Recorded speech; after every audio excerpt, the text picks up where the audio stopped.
Good afternoon, good evening, good morning to those of you listening around the world, wherever you happen to be. It's Catholic Answers Live, getting underway for 2 hours of a Tuesday Q&A, question and answer open forum. In for Cy Kellett, I am Jerry Usher. You'll find me on the radio at noon Eastern Time and a replay at midnight Eastern on many of these same stations on Take Two with Jerry and Debbie. My co-host Debbie Georgiani and I love to have you participate in the program, so I hope that you will be able to tune us in and join us. We're going to have 2 hours today with senior apologist Jimmy Akin at Catholic Answers, providing great answers as always to your faith questions, apologetics questions at 888-318-7884. The early bird gets the worm, so start dialing right now. Jimmy, good to be working with you again. Thank you. Likewise, Jerry. As you probably know, one of the things that we're promoting is the 20 Answers Challenge for Lent and Easter, and you were just telling me you're working on a couple of new ones, which may not be part of that sampler set right now, but I know they're coming out at some point, right? Yeah, I'm sure they'll be part of future 20 Answers Challenges. The first one I turned in a manuscript a week or so ago was 20 Answers New Testament, and I've already done 20 Answers Old Testament. That is part of the current challenge. And then I just turned in an outline for 20 Answers Protestantism. So as soon as I get outline approval on that, I'll proceed to write the manuscript. Okay. Well, if those of you who are listening, you're wondering, what is the 20 Answers Challenge? Stay tuned, because we're going to have details about that for Lent and Easter. You can grow in your faith, come closer to God, and also support Catholic Answers with a purchase of the sampler pack and work your way through it during Lent and Easter. All right, here's the phone number again. It's 888-318-7884. Jimmy, I don't know when we last worked together, but Happy New Year to you. It's Likewise. 6 weeks into the new year. Yeah. Yeah, and you got a new book, actually, that's been out for a while, right? Yeah, just before the beginning of the new year, my book, Teaching with Authority, came out. It's all about how to understand church teachings, what's the difference between a doctrine and a dogma, what is heresy, when does the church speak infallibly, all of those good questions. All right.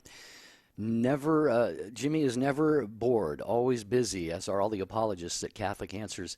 So be sure to get your copy of that book. Here's the phone number again, 888-318-7884. If you have a question about the sacraments, the Bible, you can talk about the Pope, you can talk about the saints, anything having to do with the Catholic faith, non-Catholic Christian religions, even non-Christian religions, agnosticism. Any and all are welcome to call in the program. And it looks like we have Ryan in Washington State set to go. Jimmy, if you're ready. I'm ready. Okay. We're going to start off in my home state of Washington, the Apple State, with Ryan on Catholic Answers Live. Good afternoon, Ryan. Hi. Who is this speaking? That was Jerry Usher, but the one you want is Jimmy Akin. Okay. Hi, Jimmy. How are you doing? Doing okay. Awesome. Today I have a very troubling question that's been bothering me for a little while. Okay. And it has to do with something like this. Why do natural disasters tend to afflict third world nations? I mean, a lot of people say that natural disasters are a punishment from God and that they're supposed to afflict sinful nations, but yet they don't afflict sinful developed nations. And atheists tend to laugh at us for saying that, despite the fact that most of us think that natural disasters actually are supposed to afflict sinful nations like God did with Sodom and Gomorrah, and yet it doesn't happen. Well, things like Sodom and Gomorrah are in a different category. I mean, in that account, fire falls from the sky, and that's not typically what happens in what people today think of as natural disasters, which would be things like earthquakes and hurricanes and forest fires and things like that. So there are a few things to say here. The first one is, while God can use unfortunate natural events as a punishment to encourage people to repent, we should not look on every unfortunate event that occurs as if it's a divine punishment. This is one of the things that is indicated in the book of Job in the Old Testament, which is a profound meditation on the role of suffering in God's plan. And while it recognizes that it's a mystery to a significant degree, it acknowledges that not every unfortunate thing that occurs is a punishment. Jesus also acknowledged this. He talked about how there were various people in his own day, some of whom a tower fell on, others ended up being killed in the temple, and he indicated they weren't worse people than their contemporaries. And so consequently, what they experienced was not a unique punishment to them because they were extra sinful. And so I think we have to recognize that and apply those principles today. So if anyone is trying to say that you can look at a natural disaster and say, well, this was a punishment from God because of some specific sins committed by some specific people, then that person's really going beyond what the evidence warrants. In terms of the phenomenon that you note, you've heard more accounts of natural disasters occurring in developing lands rather than developed lands. I would look at that and say a couple of things. First one is there's a distorting media effect that we always have to be careful of, which is, how reliable a sample, how representative a sample is the data that the media is giving us on a subject. There are all kinds of things that are based on myths that are caused by non-representative data sets that have been reported just by word of mouth, and the media is essentially, it's not scientific, so it's essentially an amplified form of word of mouth. The next thing I would say is that one reason you may hear more about disasters in developing lands is because there are more developing lands. The areas of the world which have experienced a high degree of economic development are the minority. And so simply statistically, you're going to end up with more disasters happening in places that haven't yet had the opportunity to develop economically. A third thing that one might bring in here is there could be, and this is just speculation, I don't have any studies indicating this, but there could be fewer disasters in developed lands because, assuming that's even the case, there could be fewer ones in developed lands because those areas are naturally less prone to disasters, and consequently they were able to develop. There may be a causal relationship between how often a disaster occurs, and how much development you can have going on in a particular area. And the final thing that I'd mention is in terms of areas that have not had a chance to develop, it's precisely because of their lack of development that the disaster has a disproportionate impact. So, for example, if an earthquake occurs in an economically underdeveloped area, like, let's say, Pakistan or Afghanistan, well, in those areas, there's less economic development. The buildings are not as solidly designed, and so consequently they collapse more and they kill more people. However, if you look at Japan, which is economically developed but has loads of earthquakes, you don't have the same kind of disasters happening, even if an earthquake just as strong or stronger happens in Japan. They've prepared for it, and the economic and scientific development that they have has allowed them to build buildings that are better able to withstand earthquakes. So even when very large ones occur, the damage in human terms is comparatively lesser. So there are a number of factors that pertain to this question, and I would say anybody who wants to look at a particular occurrence and say, well, this was a special punishment because these people did something wrong, is going to have a number of challenges to meet, and they're really going beyond what I think the available data will allow us to say. All right, Ryan, hope that helps you out. Thanks for the call to Catholic Answers Live. Jerry Usher in for Cy Kellett today, and you at 888-318-7884. Back to your calls in just a moment. With Lent coming up, Jimmy, hard to believe it's just a few weeks, what is it, a little over 3 weeks away, if I'm not mistaken. And Catholic Answers would like to challenge you, the listeners, to really roll up your sleeves, get to know the faith better. Jesus, the Bible says God wills that all men be saved and come to the knowledge of the truth.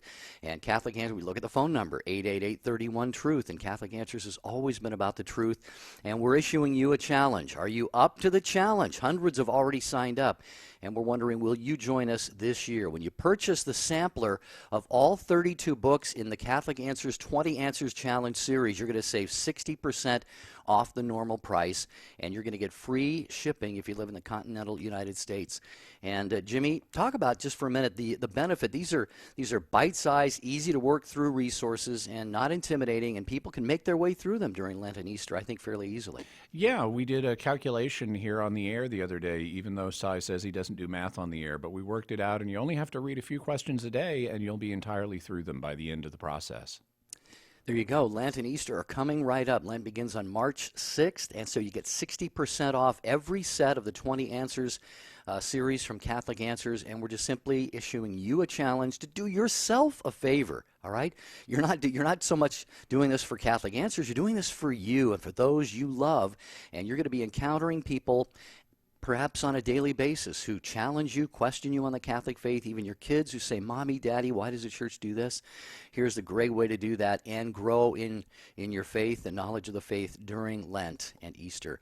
So to purchase, go to Catholic.com, use the shop button there, or you can call 888-291-8000. Again, hundreds have already signed up. Don't be left out of this. Take the Catholic Answers 20 Answers Challenge during Lent and Easter, 888-291-8000, or the shop at Catholic.com. Bringing you the truth. Catholic Answers Live. Catholic Answers Live is proudly supported by CatholicChemistry.com, a new dating site for Catholics who want to do dating right and believe relationships start with Catholic chemistry. Catholic Answers Live thanks CatholicChemistry.com for their generous support on the web at CatholicChemistry.com. You've heard that St. Paul Street Evangelization supports hundreds of teams of evangelists sharing the good news.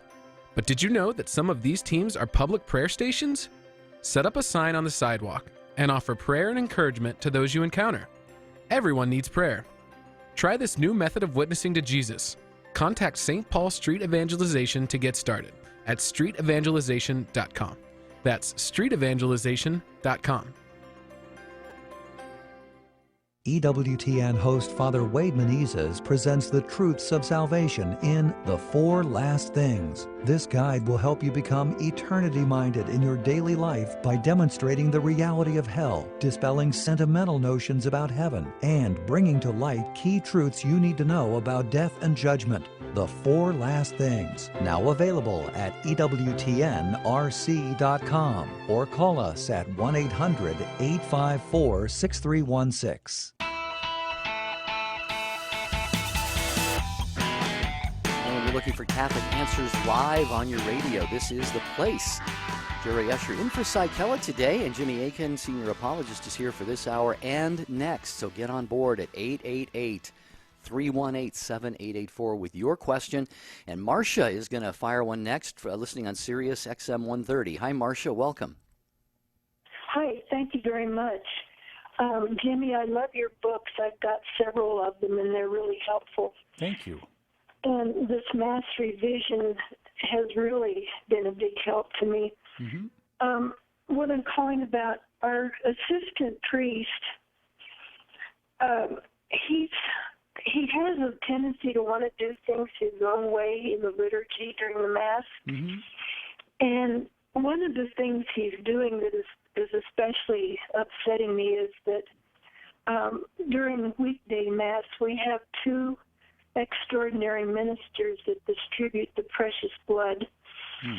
And when he goes to, they come up to the altar and he goes to give them their communion, he drapes the purificators over the tops of the two chalices, and then he picks them up with his hands at the tops and carries them over to the two extraordinary ministers and says the blood of Christ, and they both say amen, and then he gives it to them both at the same time. One of the things that's bothering me about that is that holding it on the purificator and the chalice the way he does, I'm afraid they could slip out of his hands and get spilled. And then the other problem I'm having with this is that I used to be an extraordinary minister for years, and I know that you're supposed to receive individually. You're not supposed to get both the chalices at the same time. And then the other thing that he does, I know in your book, Mass Revision, you talk about that the priest isn't supposed to be inserting his own words into the liturgy. And this priest does that, and it's getting worse. And, he's just doing it more and more. So far, he hasn't done that during the consecration. But well, Marcia, can you boil us down to maybe a couple of key points that Jimmy could help you out with? Okay. So my question is, as a layperson, do I go to the pastor, or should I do anything? Would I be considered a troublemaker if I bring this up, or what should I do? Well, you could be. If you have a copy of Mass Revision, I would look at the last chapter in the book, which is all about how to deal with situations like this. And there are a variety of factors that need to be weighed and discerned in the process of dealing with things that you're seeing going on in the liturgy that you have concerns about, though, because there are risks. I mean, if there are bigger things that you need to deal with in your parish, you don't want to get a reputation as a troublemaker and harm your ability to deal with the bigger things. On the other hand, if this is as big as it gets, then you may be able to deal with this and deal with it effectively. Maybe, maybe not. It's going to depend on the personalities involved. In general, we want to follow Jesus's principle from Matthew 18 of talking directly with the person who you see as the source of the problem. Our first response, even though it may feel safer for us, should not be to immediately go over somebody's head and go to their boss, because that denies them the chance to deal with it. It harms their reputation with their boss, and it's not in keeping with the principle of the golden rule, which is that we should treat others the way we want to be treated. And if there's something that we're doing that needs to be corrected, I'm pretty sure almost all of us would prefer to have someone talk to us about it directly rather than immediately going to our bosses and getting us in trouble with our bosses. So I lay out in the chapter on dealing with liturgical abuses a series of steps that you can work through, and I would suggest thinking about it and prayerfully working through those steps and just asking God to help you discern what the best way to deal with the situation is. All right, Marcia, hope that helps you out. It's not a unique concern that you have there, and I'm sure Jimmy's books, like you say, are helpful for you, and I'm sure that counsel that Jimmy just gave you was a benefit as well. So feel free to call the program anytime here at Catholic Answers Live. We're going to just move along, full phone lines. San Antonio is where we go. Guadalupe Radio Network is how Regina is listening to Catholic Answers Live. Hi, Regina. You're on with Jimmy Akin. Hi, can you hear me? Yes. Oh, okay. So my question is about Adam and Eve. Like, they're the first couple on earth, and they had Cain and Abel. But Cain killed Abel. So my question is, who is Cain's wife? And did the human race, did they populate the entire earth, was it incest, or what was there other females around, or how did that happen? Okay. Regina, just so I can give you the best answer I can, do you mind me asking how old you are? You have a very youthful voice. Oh, thank you. No, I'm 39. Okay. Well, I figured that would end up a compliment one way or another.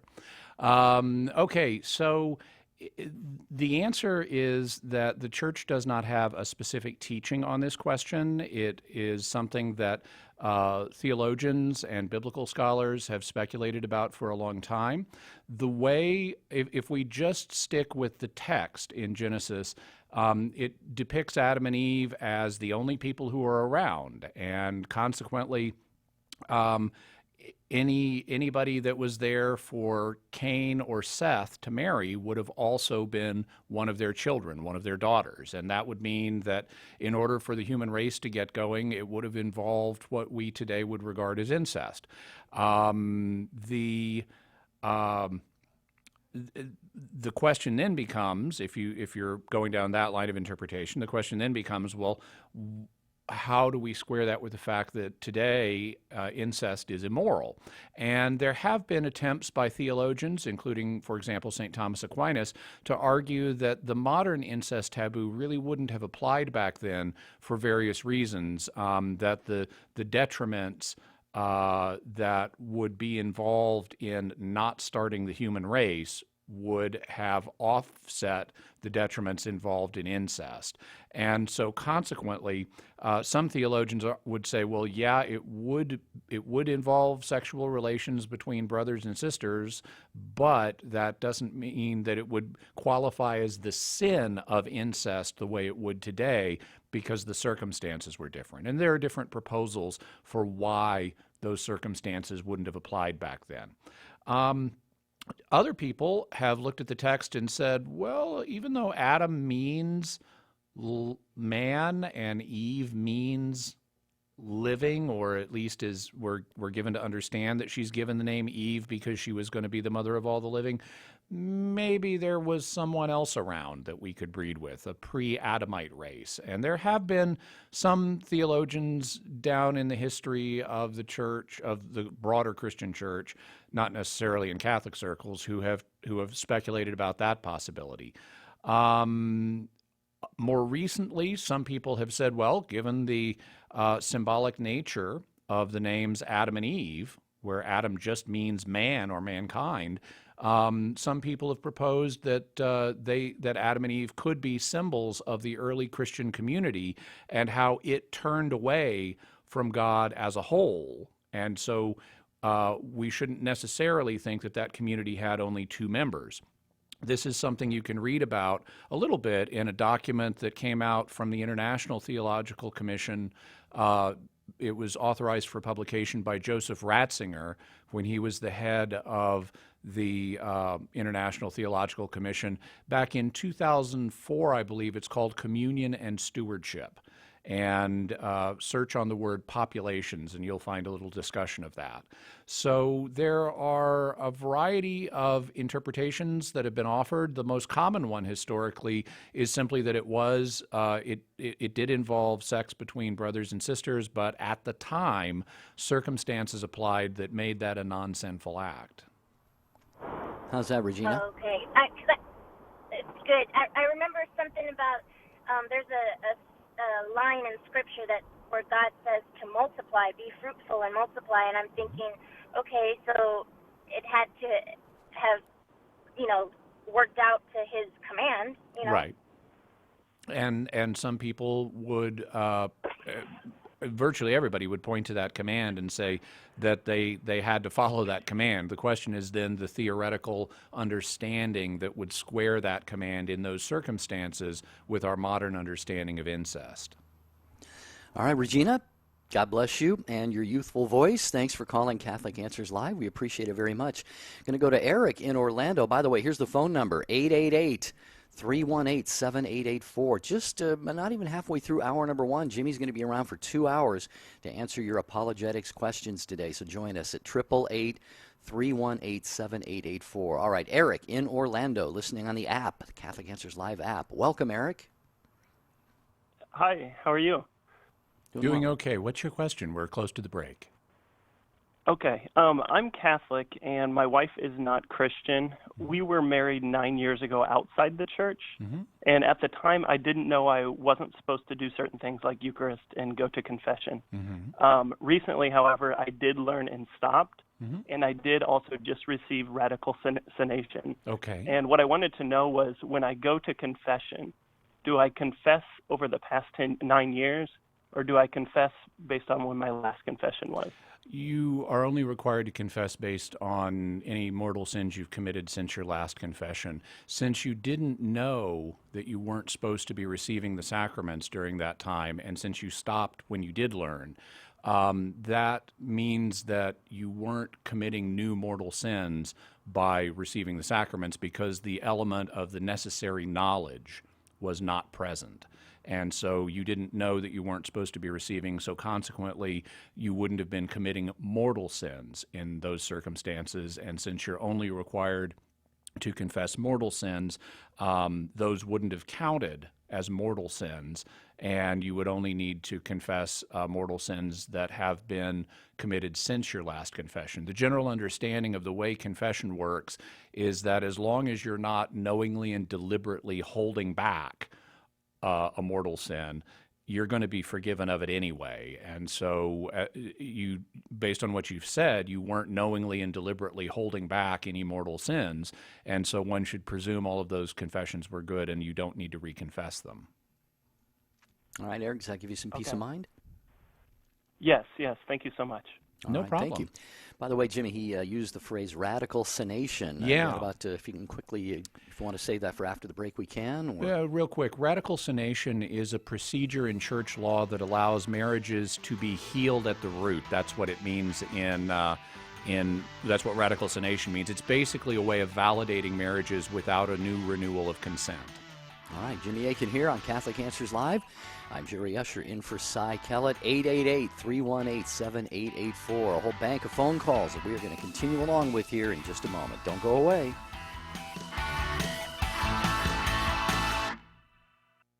Catholic Answers Live. Is the Church wrong on contraception? In a culture that worships the pursuit of sexual pleasure, the Catholic Church's teaching on contraception can seem archaic and unintelligible. Its critics say it's outdated, theologically unfounded, and even harmful. And even faithful Catholics can have difficulty explaining this moral teaching. Catholic Answers is out to change all of that. That's why we've just released Trent Horn's dynamic new DVD, The Case Against Contraception. Using scripture, papal and magisterial teachings, natural law, and new insights provided by social science and medicine, Trent puts forward a compelling case for Catholic teachings with his trademark charity and persuasive graciousness. Be prepared to give a defense. Order your copy of The Case Against Contraception today by calling 1-888-291-8000, logging on to the shop at Catholic.com, or asking for it at a good Catholic bookstore near you. Author Mark McNeil spent years in the Oneness Pentecostal movement, praying in its lively services, zealously spreading its unconventional teachings, and rejecting mainstream Christianity as misguided. Then he left it all behind. All in the Name is the story of a man who believed he was among an elite group of believers who followed the true faith when so many others had strayed. But an inquisitive mind, careful study, and the action of the Holy Spirit finally led Mark out of Oneness Pentecostalism and into the Catholic Church. This is an inspiring conversion story you won't want to miss. It's a faith strengthener for Catholics and an intriguing challenge to those who deny the doctrine of the Trinity. Order your copy of All in the Name today by calling 1-888-291-8000, logging on to the shop at Catholic.com, or asking for it at a good Catholic bookstore near you. Hi, this is Dr. David Andrews. Do you have questions about the Catholic faith? Get the answers on Call to Communion tomorrow at 2 p.m. Eastern on EWTN Radio. Now, back to Catholic Answers Live.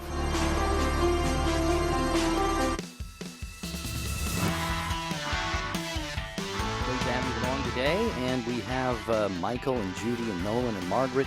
We're going to ask you to just be patient just for another moment, because Jimmy Akin is here and wanted to put this question to you, Jimmy, that Jeremy in Pittsburgh, he was on the line and dropped off, but I think it's an intriguing question. He was listening on Sirius XM 130. Mm-hmm. Angels frequently proclaim the scripture in the scriptures, be not afraid. Jimmy, why would anyone be frightened by an angel? Why would they need to lead by saying this?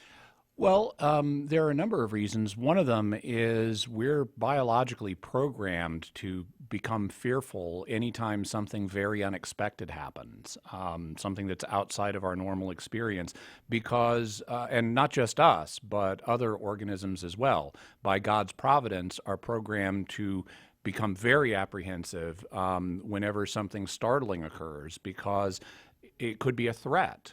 You know, if you look down at your feet and see something there that you didn't expect, it's natural to have a reaction. In fact, it's kind of interesting. We're actually biologically programmed to bare our teeth and make a loud bellowing noise when that happens. I was coming home one day in the dark, and it was raining, and there was a cat in the neighborhood that I didn't realize was at my feet, but it wanted inside my house to get out of the rain. And I looked down, and suddenly there's a cat at my feet that I wasn't expecting, and I went, ah! And the cat looked up at me and went, ah! And we both bared our teeth and made bellowing noises at each other just as a reflex, because that's also an attack signal. And so even when we're afraid, we may be signaling, I'm going to defend myself. And so this is an instinct that's just built into us as part of our self-preservation, self-defense package that God willed us to have, because there are dangerous things down here in the world. And if we're startled by something, we have to make a very fast assessment, even on a subconscious level, is this a danger or not? So if you're in a room alone and you turn around and there's an angel there, or even just a person there, it's natural to be startled, and for that person then to reassure you, hey, I'm not here to attack, don't worry. In the case of angels, sometimes they look just like ordinary humans, like this happens at Jesus' tomb, where they appear as if they're young men. Well, even in that case, you turn around and you see a young man in your room that you weren't expecting, and it can be very startling. Other times, though, angels appear non-human. If you look in Isaiah and Ezekiel, we have the seraphim and the cherubim, both of whom look distinctly non-human. They have various animal body parts, and if you turned around and saw that, it would be even more startling. And so, in addition to all of that, angels are beings with greater power than us, and we know because they're created intellects that they don't have bodies, and so not naturally. And so when they communicate with us, presumably it's mentally they're communicating with us, and we may be picking up on some of their power mentally and feeling a little overwhelmed, like I'm in the presence of something really powerful, which also would tend to trigger our native fear response. And so as a result of a combination of all of those factors, humans have ample reason to be apprehensive when an angel shows up, especially because the angel is not guaranteed to say, be not afraid. The angel might be sent on a very different mission, and the message might be afraid, be very afraid. So for all of those reasons, it's reasonable that people would need reassurances when they suddenly see an angel.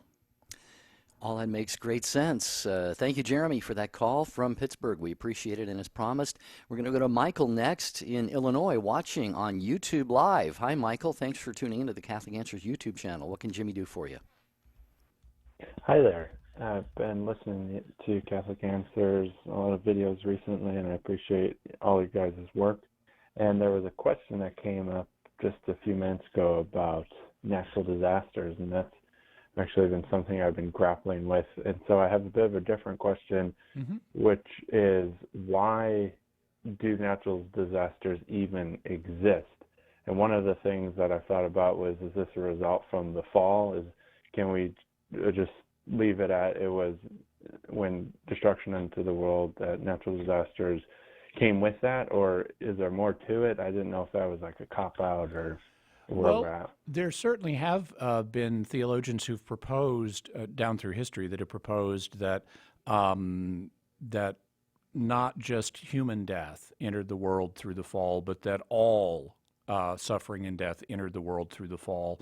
But Genesis doesn't actually say that. It doesn't say death will enter the world for all creatures if you eat that fruit. It says you're going to die if you eat that fruit. And so consequently, other theologians, like, for example, St. Thomas Aquinas, have said, no, it was just human death that entered the world through the fall, and consequently, animals like lions would have eaten prey even if Adam and Eve had not fallen. Presumably, to stay alive before the fall, they did eat prey, on Aquinas' view. And so even Adam and Eve ate plants, and that involves the death of the plant. You know, if you eat an apple, and we know the forbidden fruit was not an apple, but suppose they were eating apples or oranges or any other fruit one day. Well, fruit has seed in it, and seeds are fruit embryos, and so that means, you know, when those seeds got chewed up or digested, that consequently they were taking the life of a baby fruit tree. And so plant death certainly was part of the world prior to the fall, even if you take the account in Genesis with great literalness. In terms of why does God allow natural disasters, there are several things to point out here. One is that natural disasters are not simply bad. A lot of what we think of as natural disasters are merely energy moving around in one way or another. If you have a flood occur, then, you know, a wall of water washes over an area, or not necessarily a wall, but you have water build up in an area, and that is going to be harmful for some life forms, but it's actually beneficial for others. There are places like, for example, in the desert, where if a flash flood occurs, it will fill up these channels in the desert. They're called wadis. They're normally dry stream beds. But then when it does rain, you'll have a flash flood in the wadi. And for anything that's in the wadi at the moment the flash flood occurs, well, that's dangerous. But the wadis also bring water to a land that normally doesn't have it, and that allows plants to grow and animals to find water and things like that. And so even when you have a flash flood situation, it may be harmful for some, but it's better for others. In our own history, if the account commonly presented to us by modern science is remotely correct, the Earth used to have these big dinosaurs on it that dominated the ecosystem, and then something happened to them, like maybe a big asteroid strike, that caused the environment to change so that they couldn't live in it anymore. They died off, and that allowed the mammals that were our ancestors to move into those ecological niches and to start growing and prospering and ultimately developing into us. So what would have been a natural disaster for the dinosaurs was actually a great benefit to the human race, if that portrait of things is true. So, so natural disasters are not simply to be viewed as negative events. There is also a form of what some people have called creative destruction. They're not simply destructive, they also lead to creation. And this is something that the Catechism talks about. It says that God chose, as part of his providence, to create the world in a state of journeying toward its final goal. So it doesn't reach its final goal all at once. And as long as it's in that journeying process, there are both creative and destructive forces at work in the world that together advance the world towards God's ultimate end for it. Those destructive forces will cease to be present once it reaches its final form, but we're not there yet. And so this is another example of God allowing something to happen that may have a destructive element to it, but that he can ultimately bring good out of. So it's a subcase of what philosophers and theologians refer to as the problem of evil. And if you'd like more information about that, I'd suggest getting a DVD that I did called The Problem of Evil. What do you think, Michael? Is that helpful? Yeah, I think that was pretty thorough, so I appreciate that. No problem. Okay, very good. Glad to have you watching on YouTube, Catholic Answers channel. Judy in North Dakota, hang on. We got Nolan, Margaret, and John. It's an open forum question and answer Tuesday with Jimmy Akin of Catholic Answers. He is the senior apologist here, and he'll be here in hour number 2 as well. So, hey, get on board. If we don't quite get to you this hour, you will get your shot in hour number 2 at 888-318-7884. Again, that's 888-31-TRUTH. And Jimmy, I have downloaded, and I was just kind of perusing through the free ebook that's being offered, Growing Closer to God, What is the Interior Life? And people can get that absolutely free right now. There should be no reason why thousands of people aren't going over to the Catholic Answers Facebook page or shop.catholic.com right now and download the free copy of Growing Closer to God. What is the interior life? And just for those who are interested in that, some of the things that I find intriguing about it, there is a section 10, Aids to Mental Prayer. Catholic Answers' own apologist Michelle Arnold has sort of a do-it-yourself outline for a retreat. You don't have to leave your home or pay a lot of money to go on retreat. Michelle lays it out how you can do a do-it-yourself retreat. And there's just so much more in this. And with Lent coming on, and this would be, of course, good for any time of the year, but especially maybe a Lenten resource for you. You can get a hold of that, again, absolutely free. Just go to the Catholic Answers Facebook page, which you should be liking by now anyway. You probably are. So you get the free download, or you can go to shop.catholic.com. Again, it's called Growing Closer to God. What is the interior life? The interior life is so important to not only our relationship with God, but our relationship with each other and with the world, and how we live out our faith and carry out our baptismal mission to evangelize. So again, shop.catholic.com or the Catholic Answers Facebook page. It's absolutely free. It's a download of the ebook, Growing Closer to God. What is the interior life? What are you waiting for? Get on over there and get your free download right now. We'll be right back. Hello, this is Archbishop Alexander Sample of the Archdiocese of Portland in Oregon. Keep that dial right here on Catholic Answers Live. Do you love sharing the gospel and want to learn to be more effective? Join the St. Paul Street Evangelization online School of Evangelization. You will learn to build bridges of trust and make disciples by befriending strangers, proclaiming the gospel, inviting people to the church, and praying with others. We'll ask for a pledge of financial support, but if you are unable to give, we'll give you a membership at no cost.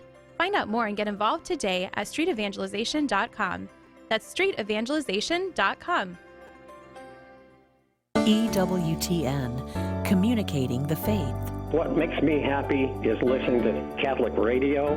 I'm by myself a lot. Had a concussion as a child and I can't see very well, but I do work. I go to church and I'm an on-fire convert. And as a child, more or less, I've learned to have a good sense of humor whenever I can, and I'm very appreciative of everything I have, and especially Catholic radio. EWTN. Live truth. Live Catholic.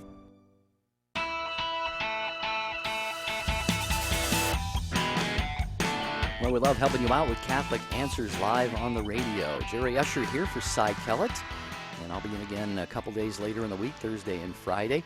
Judy has joined us from North Dakota, listening on Real Presence Radio. Hi, Judy. You and Jimmy Akin are on the air together. Go ahead. Hello there. Thank you for your program. We sure appreciate it and listen to it very often. Learned a lot from you folks already.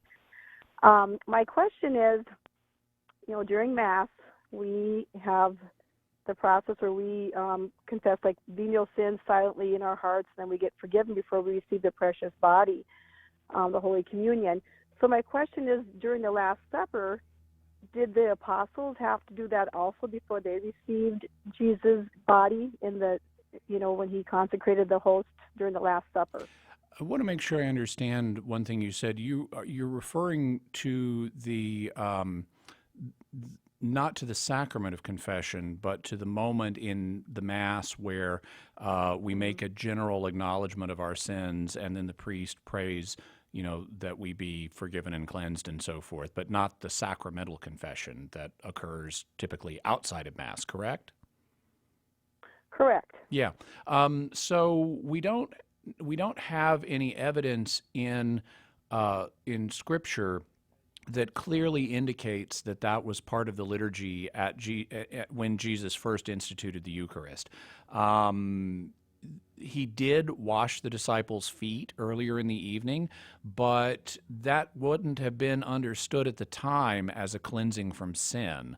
Washing the feet of your guests was a normal duty that was performed as just part of ordinary personal care by the servants of whatever house you were in, because Jews were expected to do various washings, and so if you had guests come over, you'd have one of your servants wash their feet, not to forgive their sins, but simply to help them be ritually clean and physically clean also, because our feet tend to get dirty when we're walking around, especially if we're wearing sandals.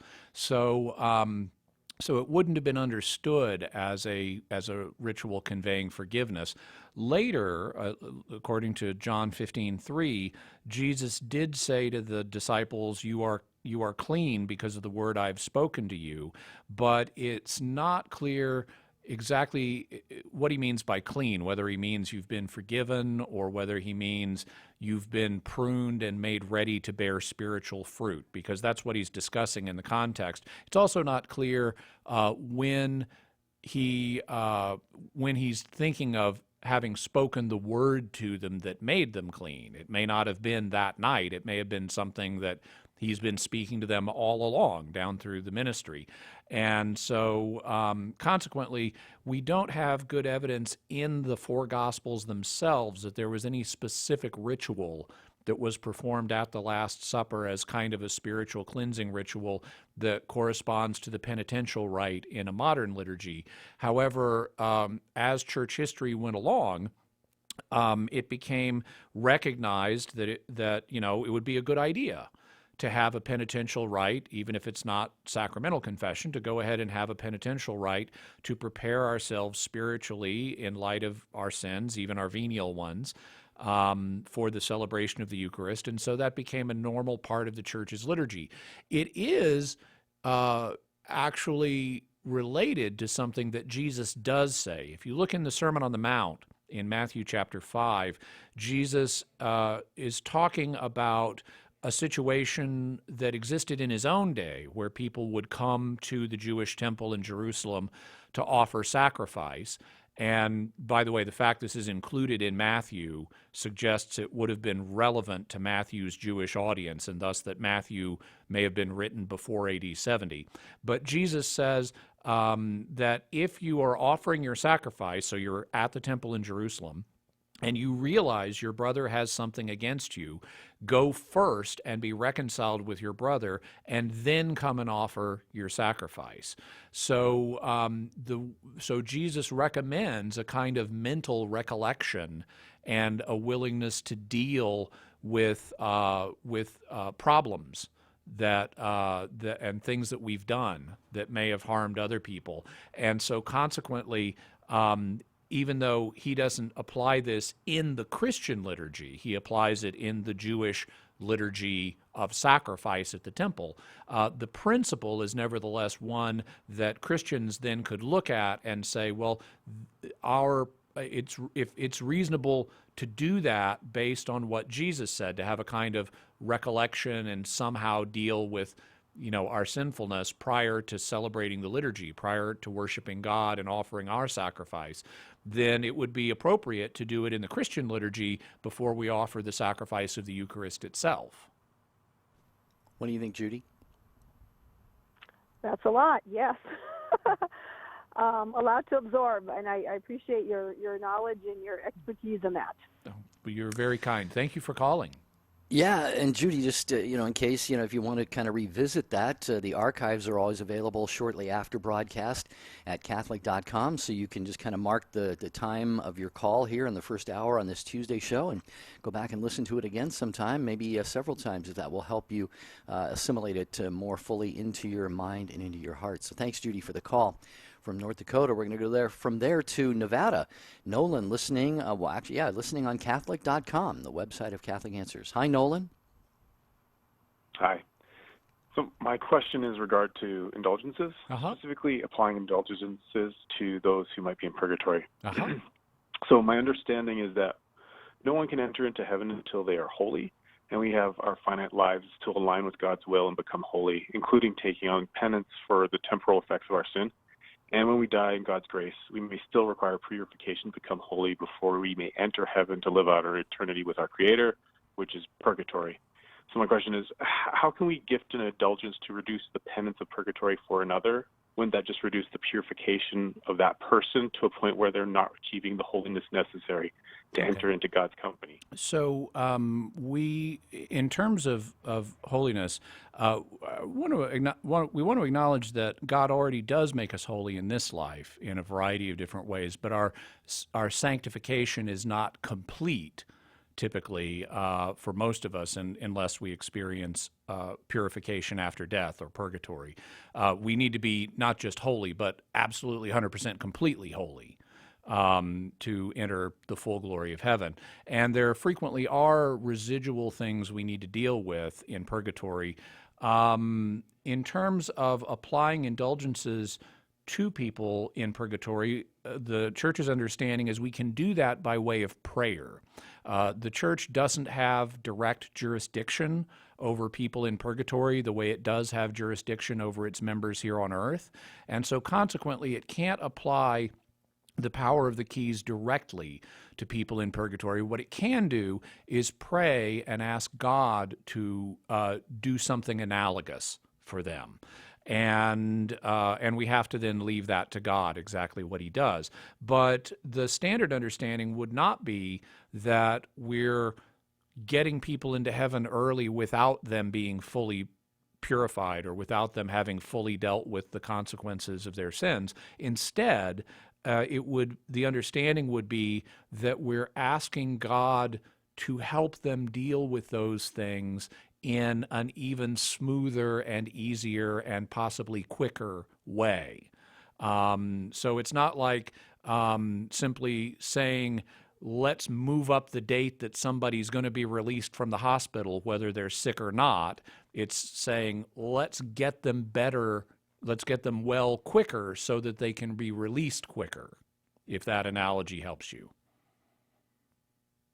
Does that help, Nolan? Yeah, somewhat. I think the analogy that someone else shared with me was purgatory is like going to the gym, and you work out on your own, and it's a lot of work, but you get to the point of full health. But God can give you a Bowflex, and it helps a lot faster. And I'm trying to... It's essentially the same analogy. I've also used boot camp and praying for your friend while he's undergoing basic military training that, you know, it may not help him get out of boot camp any quicker, or it may, but one way or another, he needs to get up to a certain standard, and you can pray for your friend as he's getting up to that standard. Thanks, Nolan, for the call. We're going to round out this hour with Margaret in Portland. So the others of you on the line, Jimmy will be here for hour number 2, so don't go away. And Jimmy, we can, I think, close with Margaret this hour in Portland, listening on Mater Dei Radio. Hi, Margaret. Hi. My question is about St. Paul. He refers to himself as an apostle, but he came along after Jesus died, of course. And what made him an apostle? He's counted. Yeah. He ordains people. So there are several things to say here. The first one is, even though today we talk a lot about the 12 apostles, and it makes it sound like there are only 12 apostles, actually the term apostle was more flexible in the first century than it is in our minds. In fact, it's not even always used in the Gospels. Only some of the Gospels use the term apostle, and only some use it frequently. And what that shows us is that the term apostle was not universally used for Jesus' ministers. John, for example, never talks about the 12 apostles. He talks about the disciples. Luke tends to use the word apostle more, which makes sense because Luke was a companion of Paul, and Paul used the word apostle a lot. Well, the basic meaning of apostle is it's someone who's been sent from one person on that person's behalf, sort of as his agent or ambassador. He's entitled to conduct business in the name of the person who sent him. And so that certainly applies to the 12, but it also applies to other people who were around in the New Testament era. If you look in the Gospel of Acts, Luke refers to both Paul and Barnabas, who also was not one of the 12, as apostles. And there are various other passages in the New Testament that may apply the term apostle to someone who was not a member of the 12. All they need to be is sent by Jesus. And that involves presumably seeing Jesus, whether during his ministry or in a vision or something like that. And Paul indicates that that's what happened with him, that he saw Jesus, Jesus appeared to him and commissioned him to go preach both to Jews and Gentiles, and consequently that's why he's an apostle. And so he says in Galatians, chapter 1 that he's an apostle not by man nor through man, but from Jesus Christ. It was Jesus himself who commissioned Paul to be one of his apostles. All right, Margaret, thank you for that great question. I hope that helps you out. And what we're going to do is invite John in Superior, Wisconsin, Tom in New York, and Jada to hang on for hour number 2 of Catholic Answers Live's Tuesday Q&A Open Forum program. And we have a line that needs you on it. If you have a question for Catholic Answers Senior Apologist Jimmy Akin, 888-318-7884. Jimmy, don't go too far. We'll have another full hour coming right up. I know you look forward to that. I'm Jerry Usher in for Cy Kellett today, and we invite you to join us again, 888-318-7884. Tuesdays mean your questions and Catholic Answers Live.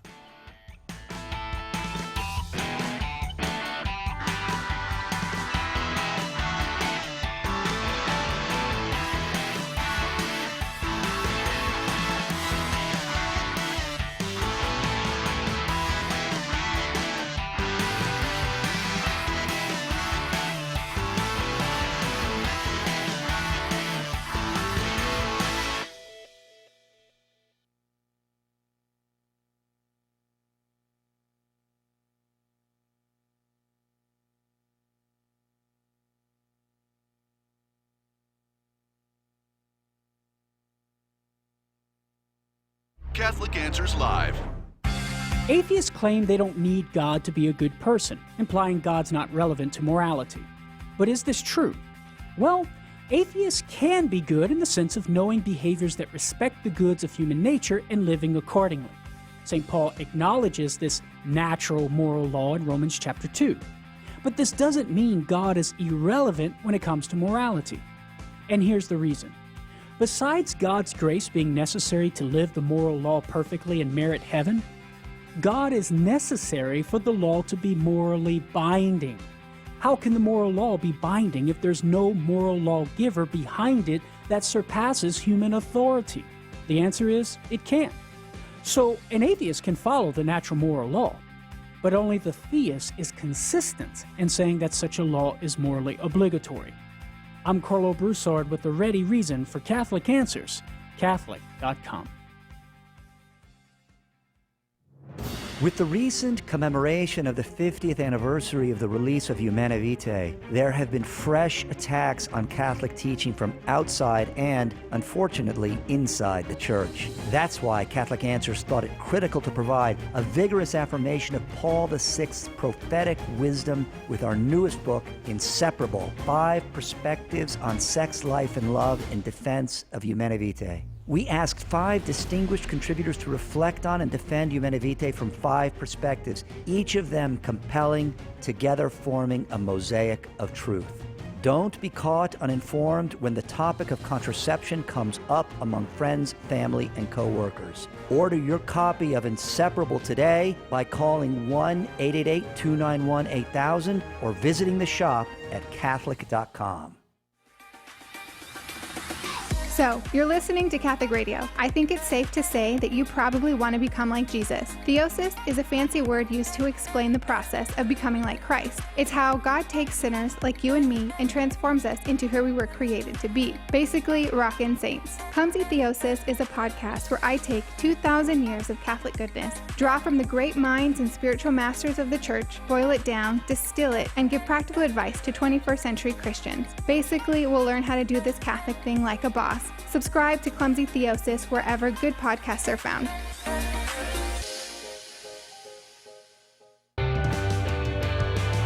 Did you know you can book any of our great speakers to speak at your parish or special event? Contact one of our seminar coordinators through the Speakers Bureau section on Catholic.com today to find out more information.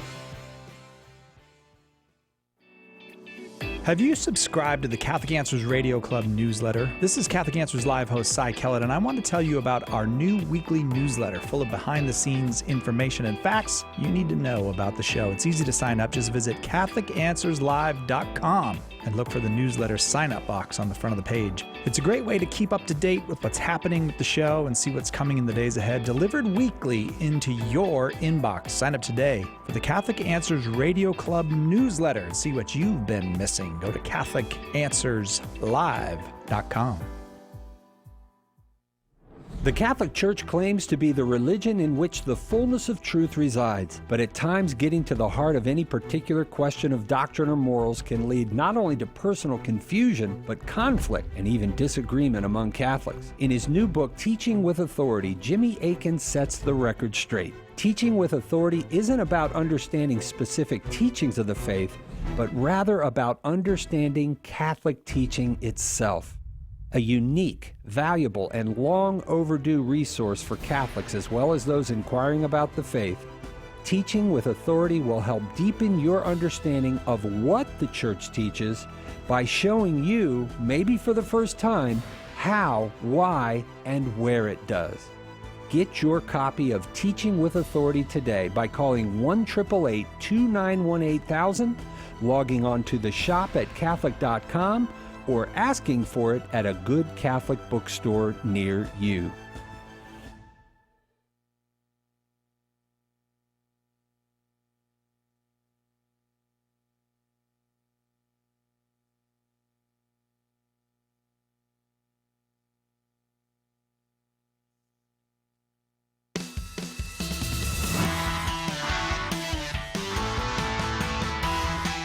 Hi there, it's hour number 2 of Catholic Answers Live, and I am Jerry Usher, honored to be back in the host chair. I was the founding host of the program back in 1998. Boy, it's been on the air, Jimmy, over 21 years. Can you imagine that? How about that? You've been there the whole time. Right, I was there on day one with you. And you're still young. Likewise. Thank you. I'm Jerry Usher in for Cy Kellett. I did move on in 2009, continued hosting Catholic radio fund drives, and still do a little bit of that, and co-host Take Two with Jerry and Debbie, heard on most of these EWTN affiliates at noon Eastern Time and replay at midnight Eastern Time. So I hope that you can tune in and join us for that. But Jimmy Akin is here. He is the senior apologist at Catholic Answers and answering your questions. Tuesdays for many, many years have been devoted to questions by you and answers by the apologists here. So, Jimmy, no need to waste any more time, right? We got some people from last hour. You're all set? I'm all set.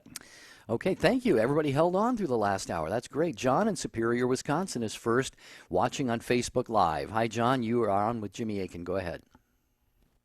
Hey, how you doing? I hope everyone can hear me. Just fine. Well, my question has a lot to do with the fraternity of Freemasonry. Okay. My understanding has been that the Catholic Church and the fraternity of Freemasonry has had an adversarial relationship with one another, and I was wondering on why does that adversarial relationship exist? Now, I have heard. I just want to go into some detail, if that's okay. Briefly. I have heard things that, yes, sir. I've heard some things like Freemasons apparently initiated the French Revolution. I've heard things like Freemasons were allegedly the sworn enemy of the Catholic Church. I can find no evidence to back this up historically, but I've heard a lot of Catholics tell me these things, and I go, does the historical record support this? So, thank you. So I appreciate your thoughtfulness on this question. There are at times, there is kind of a rumor net that exists around basically every secret society. And one of the reasons for that is because the societies are secret. If you have a group, whether it's Freemasonry or the Loyal Order of Oddfellows or the Ku Klux Klan or whoever it may be, the fact that they are a secret society and don't open up their meetings to just everybody and don't let people see what they do in private and don't keep and publish records of everything they're up to, that is just going to generate rumors. And so consequently, some of the rumors in any given case are going to be true. Some of them are going to be false. And personally, like you, John, I have a rather low tolerance for poorly sourced rumors. There's a lot of sensationalism out there on a whole bunch of topics, and I very much do not favor it when people just hear a claim and run with it without checking to see just because it feeds their narrative, without checking to see do the facts actually support it or not. So I'm not going to be making claims that I have not checked out about Freemasonry. I am aware of a lot of these claims regarding it in history. What I can say, and what I have checked out to some degree anyway, is regardless of particular situations, there have been situations in which Freemasonry, members of the Masonic movement more broadly, have apparently taken an adversarial role toward the church and have tried to undermine the church's role in society. This manifests differently in different countries and in different times. Freemasonry is not always, as members of the Masonic movement are not always as hostile to the Catholic Church as they are in some places at some times. Here in America, at least in recent times, in the last 50 years, let's say, most American Masons have been relatively friendly towards Catholics, and would even say, hey, yeah, no, I don't have a problem with Catholics. If you're a Catholic, you could join our lodge. Well, that may be their attitude. It's not necessarily the church's attitude, because even in situations where Masonry is not actively working to subvert the role of the church in society, it has a problem in that its religious views are not in line with Catholic teaching. One of the things that Freemasonry tends to advocate is a position known as indifferentism. Indifferentism is a fancy word that's used in Catholic circles to refer to the idea that God is indifferent to what religion you are, that it doesn't matter to God what religion you are. And that's something that a Christian, and certainly anyone who's a Catholic, should have a problem with, because Jesus indicates that what religion we are does matter to God. It doesn't mean that other people who aren't our religion don't worship God, or that God isn't able to give his grace to them. He can, they do, and he does, but it is still something that's important to God, which is why he bothered to send us the prophets and to send us his son in the first place, because he cares about what our religion is. And so he sent us the prophets and he sent us Jesus to inform our religion. Well, that understanding is frequently not present in Masonic circles. And so even if a given Masonic lodge might not be subversive towards the church in a let's go get those Catholics sense, it is subversive to the church in the sense of it's teaching an idea, namely indifferentism, that's in conflict with Catholic teaching. And this is related to Freemasonry's origins in what's known as the Enlightenment, which was a movement back in the 1700s that wanted to remove the church from the social position it had and the kind of influence it had in society at the time. And Enlightenment values were part of the French Revolution. They were also part of the American Revolution, though to a lesser degree. And you had people like Voltaire, French philosopher, and other people who really did not like Christianity and did not like the church and wanted to reduce their influence in society. And so those overall Enlightenment values tended to influence Freemasonry, especially in the beginning and especially in some places, but the movement has become more diverse over the course of time, to where, as I've indicated, it's not every Freemason is actively trying to subvert the church. But there are still ideas in Freemasonry that don't line up either with Christianity or with the Catholic faith in particular. I have an additional question. Is that okay? Mm-hmm. Yeah, real quick. What's your question? Isn't it true that the bishops of Rome have introduced papal bulls or encyclicals, I can't recall which, specifically condemning Freemasonry? That would be my final question. Isn't it true that the popes of Rome have... There have been a number of papal documents, including encyclicals, where popes have said, here are some problems with Freemasonry. The most recent documents, if you want the current state of affairs, haven't actually been issued by popes, but by a department at the Vatican called the Congregation for the Doctrine of the Faith. And the easy way to find those documents is if you just go online and search for Freemasonry and the word Ratzinger, R-A-T-Z-I-N-G-E-R, Ratzinger, because he was the head of the Congregation for the Doctrine of the Faith at the time those documents were issued back in the 1980s.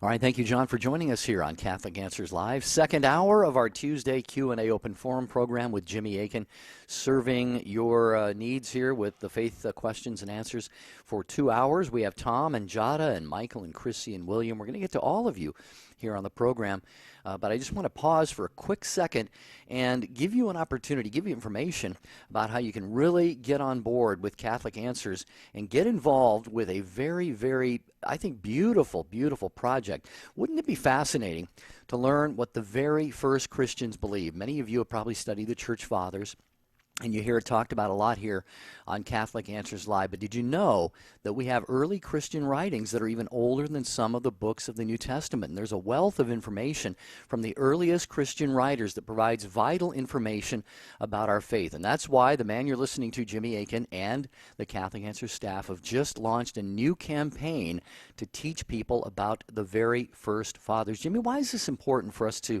know what we call the Church Fathers wrote and talked about? Well, the Church Fathers are the link between us and the world of the Bible. You know, Christian history didn't stop when the last book of the New Testament was written, and the age of the Church Fathers didn't start when the last book of the Bible was written. The two ages overlapped, and this is something that a lot of people are not aware of. They're not aware of the wealth of early Christian writings that we have from this period, and so that's why I wanted to do this audio set of the very first fathers to help people learn more about this period where the age of the apostles was blending into the age of the fathers, so that you have a variety of writings that were written by Christians during the period that the New Testament was written and in the years immediately after the New Testament was written. And I cover not only more familiar documents in this, like the letter of Clement of Rome, one of the first popes, to the Corinthians. I do cover that, but I also cover other things that not as many people have heard about. Like I cover a first century private revelation that a lot of people have not heard about. I talk about a first century hymn book that we actually have, hymns that the Christians were singing in the first century. And I talk about a number of pivotal figures in the history of theology and the light that they shed, even from these very early days, on the development of Christian doctrine. All right, so, dear friends, you just heard a little snippet, just a sampling of what is on this project from Catholic Answers. The Apostolic Fathers are absolutely fascinating. I remember even in my own faith walk, 30-some years ago, reading William Jurgens on the Church Fathers and how important that was to really strengthen, bolster the foundation of my Catholic faith. I actually had friends who were encouraging me to consider fundamentalism and evangelicalism, and as beautiful as those people are and the faith that they hold, I was born and raised a Catholic, and I was being a little bit swayed, and so the Church Fathers were so important for me. So strengthen your faith and get involved with this project. Visit Catholic.com, and there's a banner right there, Very First Fathers. See the Very First Fathers banner, and you can get involved in this project and learn the Church Fathers and help others do the same. You can find out more about that again at Catholic.com. And more of your questions for Jimmy Akin are straight ahead. Catholic Answers Live. We're waiting for your call. Catholic Answers Live is brought to you in part by CatholicSingles.com, the website for Catholics who want to meet others who share their faith and values for faith, fellowship, and love. You can learn more at CatholicSingles.com. Catholic Answers Live thanks CatholicSingles.com for their generous support. Homeschool Connections, an online provider of courses for your Catholic homeschool, is a sponsor of Catholic Answers Live. Homeschool Connections website is homeschoolconnections.com. EWTN teaching the truth.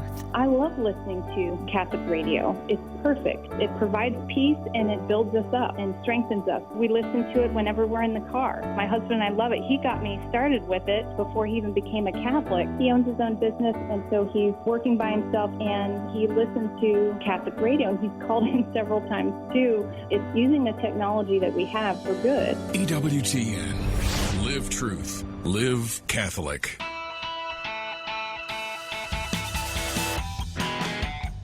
Right back to your questions for Jimmy Akin on Catholic Answers Live. Again, Tom in New York, thanks for your patience, sir, listening on the Catholic Answers Live app. Welcome, Tom. You're on with Jimmy.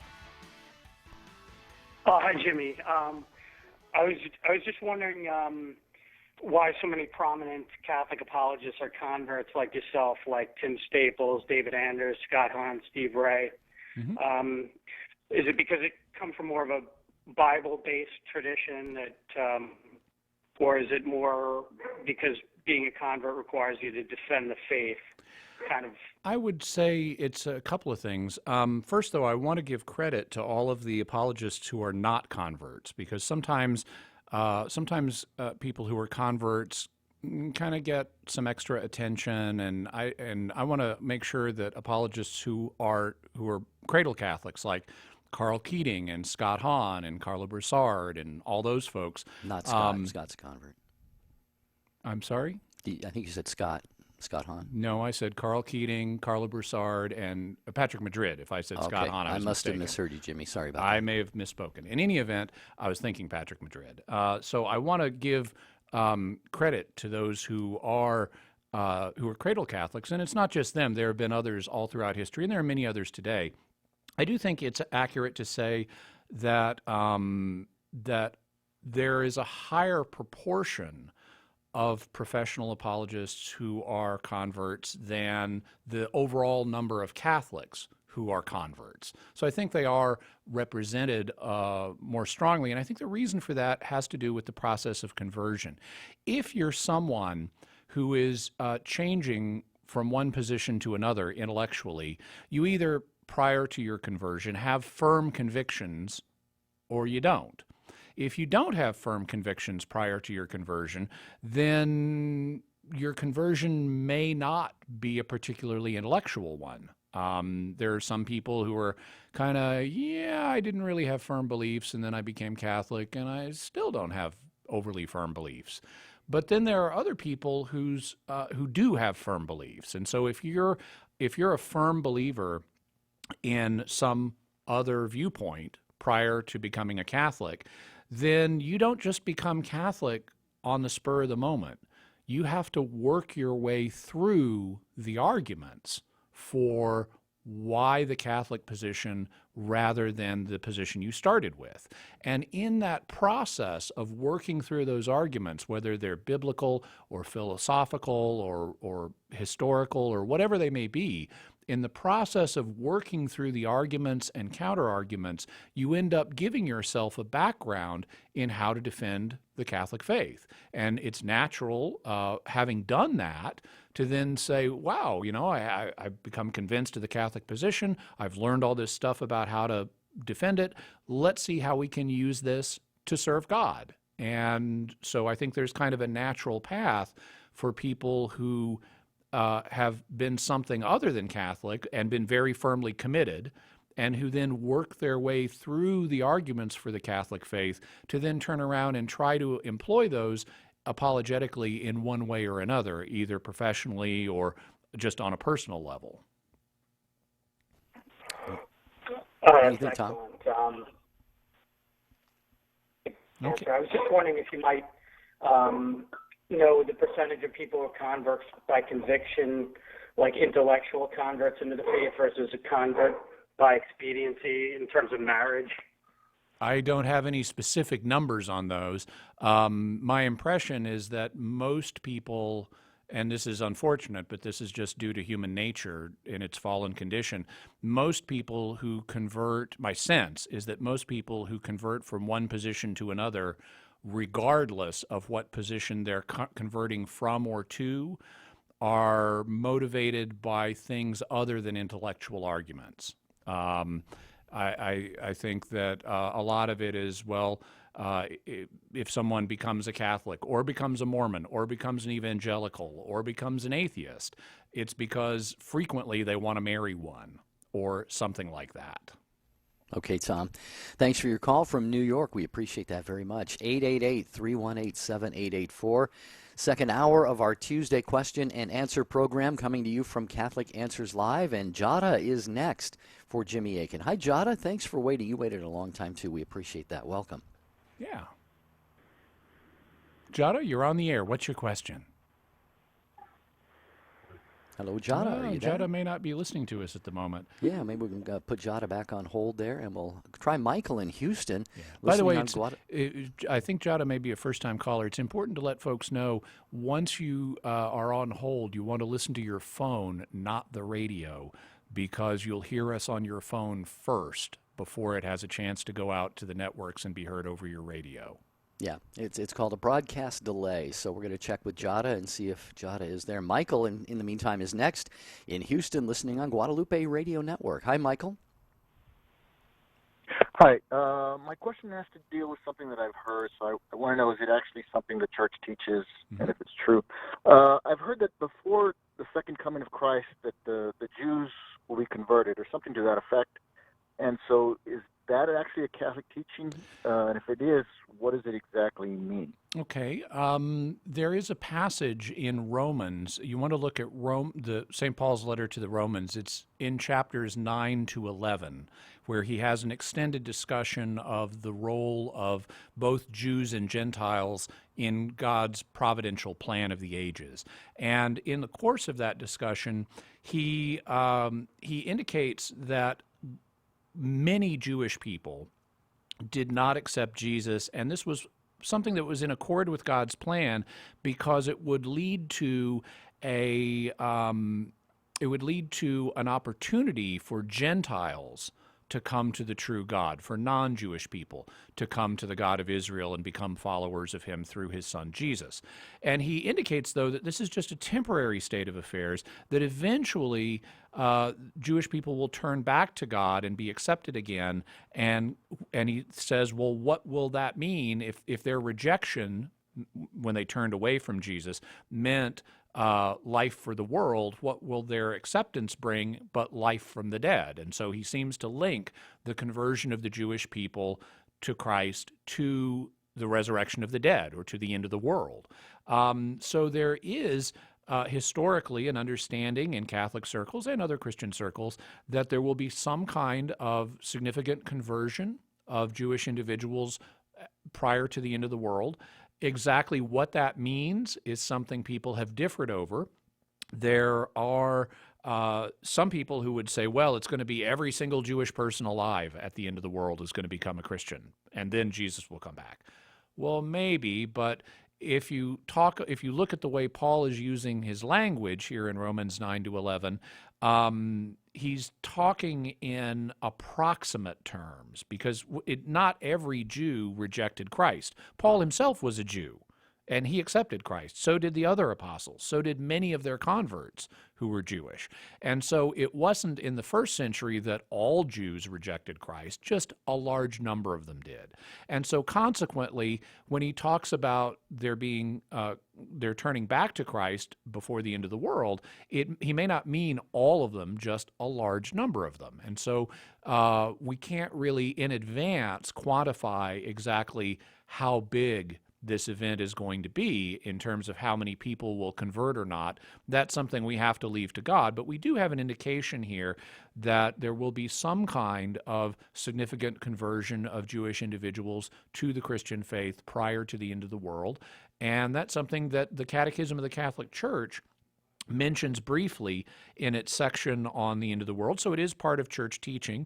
There have been people of various perspectives who have tried to find other interpretations of this passage, but this is the one that has been the majority interpretation down through history, and it's also one that is officially endorsed by the Catholic Church today. Okay, Michael?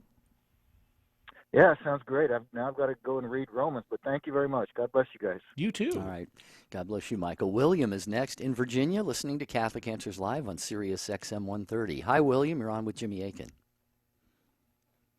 Good afternoon, gentlemen, and thank you for taking my call. Mm-hmm. I was inspired by a previous caller to call, and it's a question regarding marriage. Okay, just so you know, William, we're real close to our hard break. So, what's your question?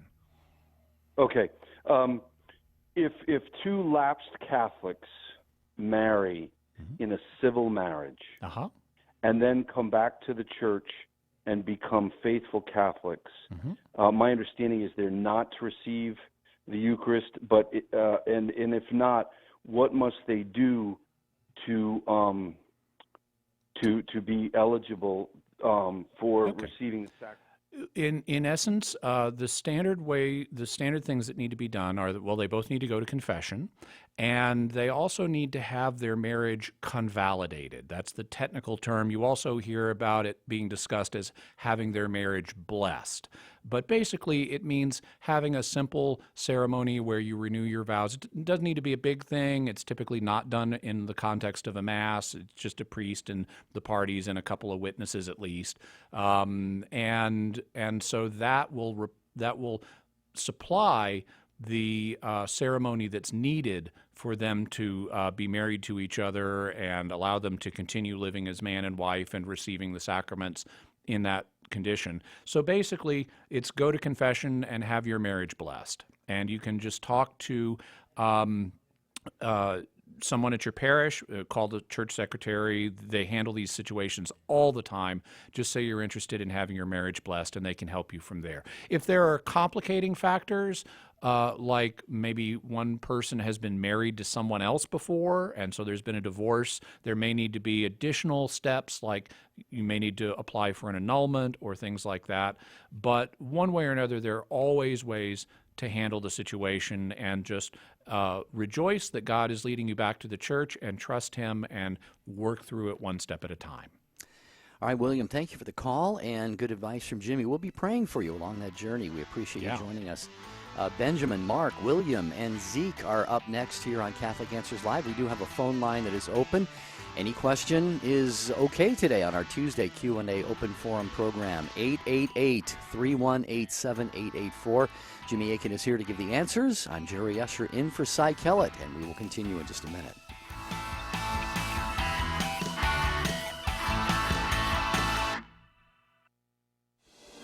A generation ago, Christian parents didn't have to worry about how to explain transgenderism to their 9-year-old or help their teenager deal with mockery at school for believing in traditional marriage. But today, as our culture's moral center continues to fly apart, and with every form of deviance publicly aired and celebrated, we have no choice but to equip our kids to understand about such issues. In Made This Way, How to Prepare Kids to Face Today's Tough Moral Issues, Layla Miller and Trent Horn give parents the crucial tools and techniques to form children with the understanding they need, appropriate to their age and maturity level, to meet the world's challenges. Silence can no longer be an option. If we're not teaching our children how to understand tough moral issues, then the world will. Read Made This Way and learn how to give your kids a firm foundation on which to build a life of moral clarity and happiness. Order your copy of Made This Way today by calling 1-888-291-8000 or logging on to the shop at Catholic.com. Just like the saints of the Counter-Reformation, our own souls are in constant need of reform, of reconversion to God and His will for us. We struggle with sin. We become distracted in prayer. We find it hard to be loving and easy to be selfish. In Reform Yourself, Sean McAfee shows you how these magnificent saints can be guides to your own personal transformation.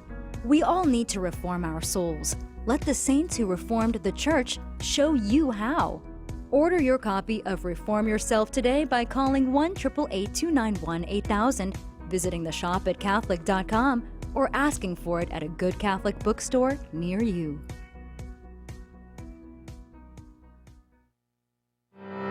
Hi, this is Dr. David Anders. Do you have questions about the Catholic faith? Get the answers on Call to Communion tomorrow at 2 p.m. Eastern on EWTN Radio. Now, back to Catholic Answers Live.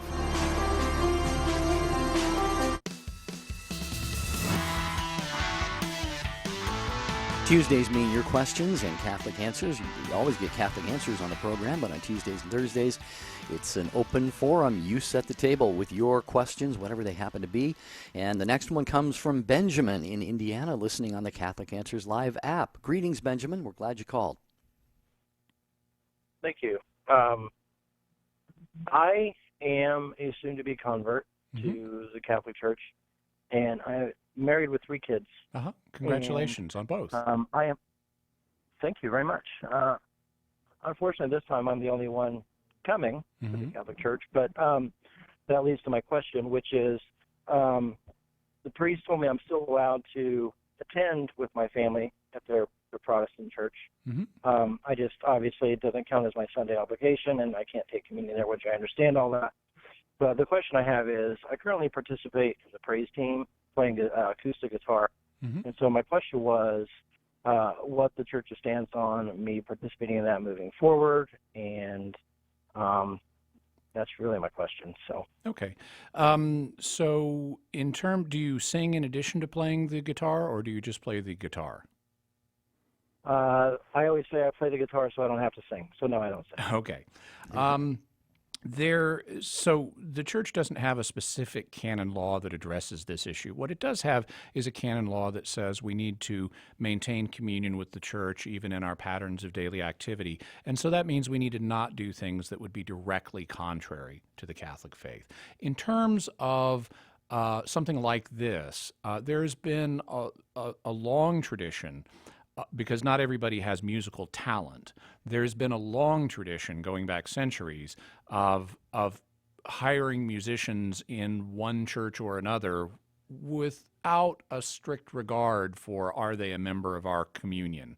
So if let's say you're in a town somewhere and in Europe in the 1800s, and there's no Catholic in your area who's a qualified organist, well, you might hire a Protestant to be your organist, as long as the Protestant doesn't have a problem with it. Because even though he's not a Catholic, he, if he's willing to recognize Catholics as fellow Christians and recognize that their worship of God is legitimate, and he's willing to support it by playing an organ, then that's something that is fine. And so you find a lot of actual classical composers who have written Catholic liturgical music. Because there was this recognition that they're fellow Christians and their worship of God is legitimate and so forth.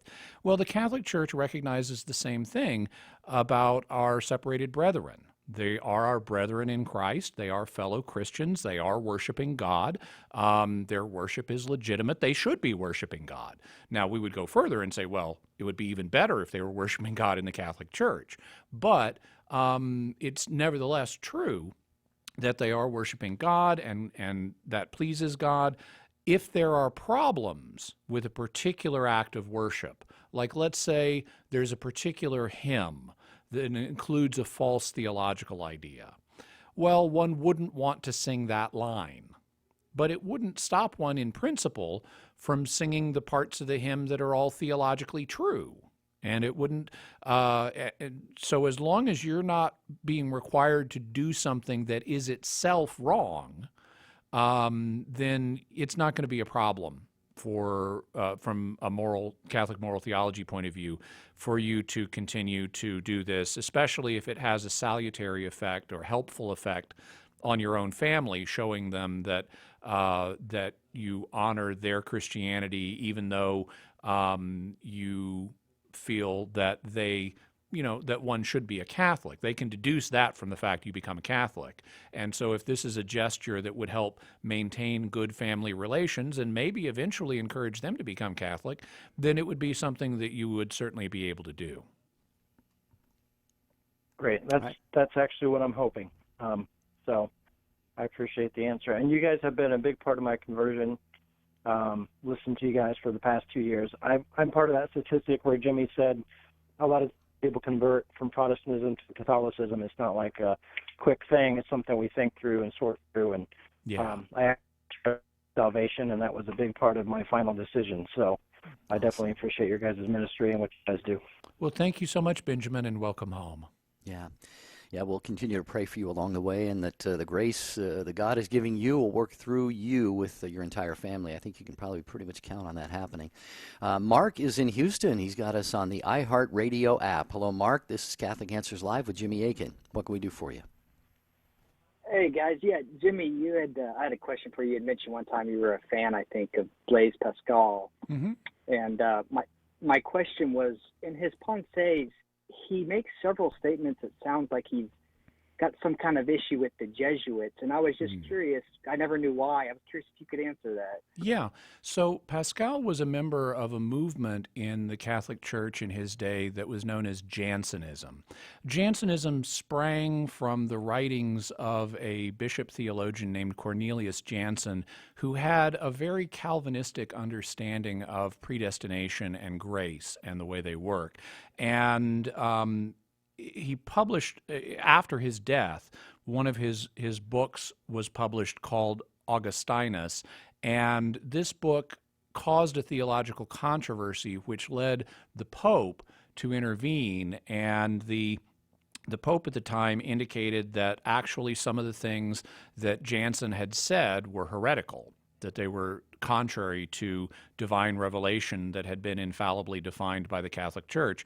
And consequently, this led to further controversy. The Jansenists said, well, if you understood it this way, it would be heretical, but that's really not what Jansen meant.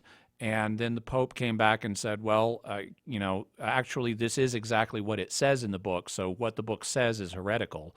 And it took a while for the controversy to play out.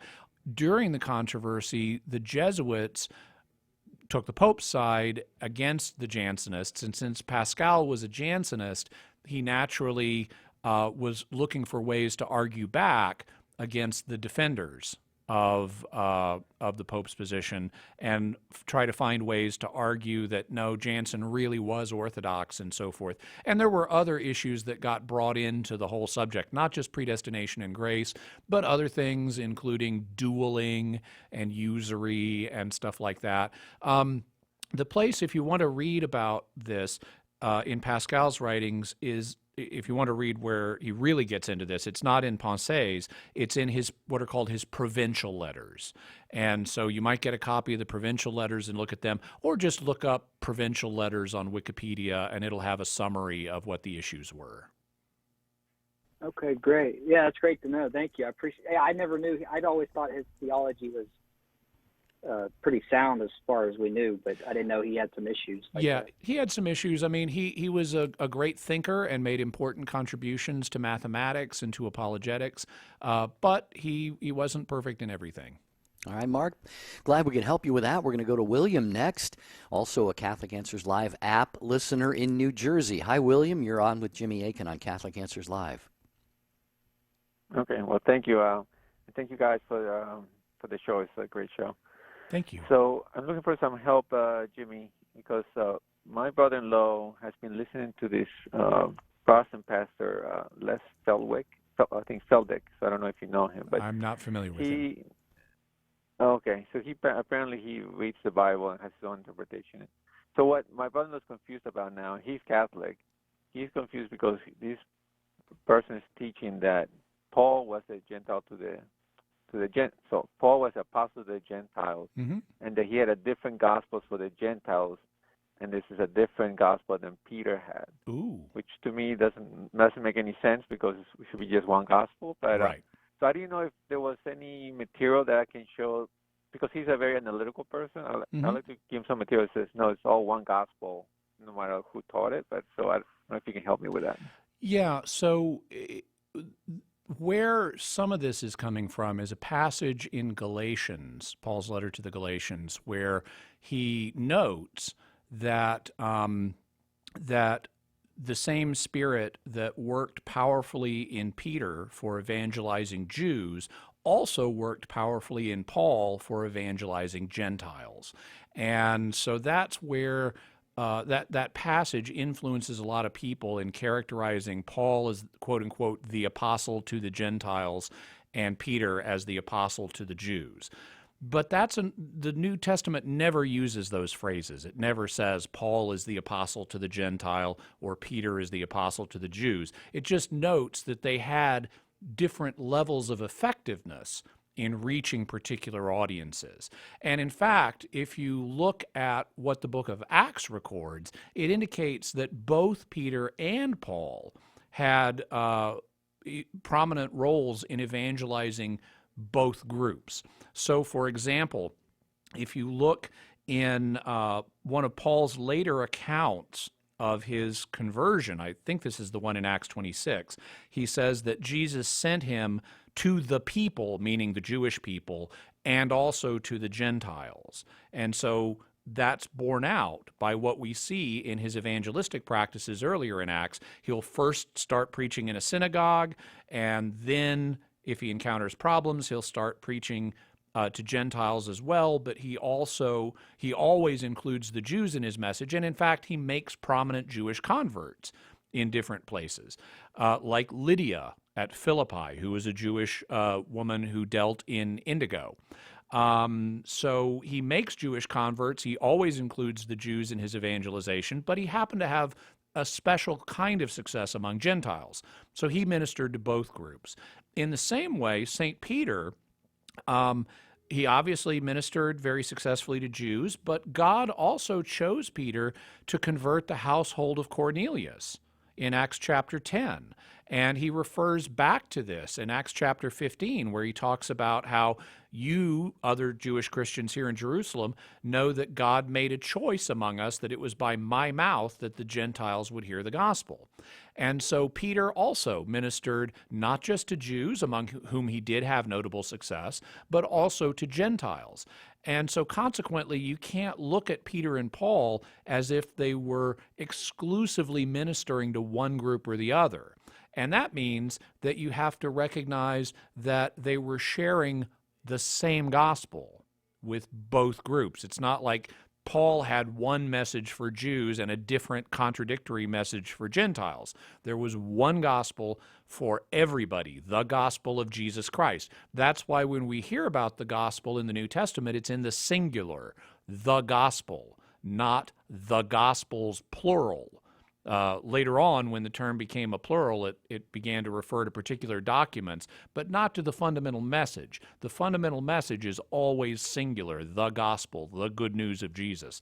And one passage in particular, to loop back to where we began with the epistle to the Galatians, one passage in particular that demonstrates that is right there at the beginning of Galatians, because some of the people who were Gentile that Paul had converted in Galatia were starting to get the idea that they needed to be circumcised in order to be Christians and be saved. And Paul is adamant with them, that is not the gospel that you were presented with, and there's only the one gospel, and if anybody else, even if it were me, or even if it were an angel from heaven, he says, preached another gospel to you, cut them off. Do not listen to them.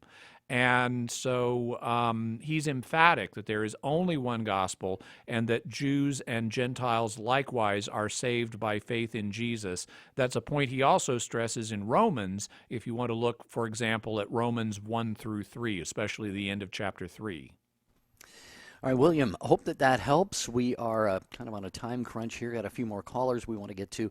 And if you need any further help with that or anybody else who would like to call the apologists line, there's a phone number that you actually, the main office number at Catholic Answers, 619-387-7200. And somebody can spend more time with you than any of the apologists can on the air. But glad that we could help you out with that. I'm Jerry Usher in for Cy Kellett today. And it just kind of startled me a little bit because Lent is coming up so suddenly here upon us this year. March 6th is when Lent begins. So that's not too early to be thinking about what you're going to do by way of feeding your soul and growing in the knowledge of the faith and growing in the interior life as well.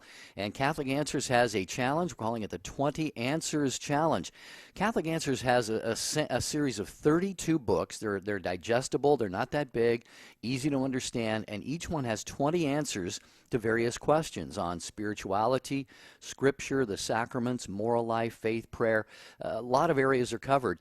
And when you purchase the sampler of all 32 books in the series right now, you're going to save 60% off the regular price, and you're going to get free shipping if you live in the continental United States. And hundreds, Jimmy, have already signed up on this. I see no reason why we can't get that into the thousands before Lent starts. That would be great. Yeah.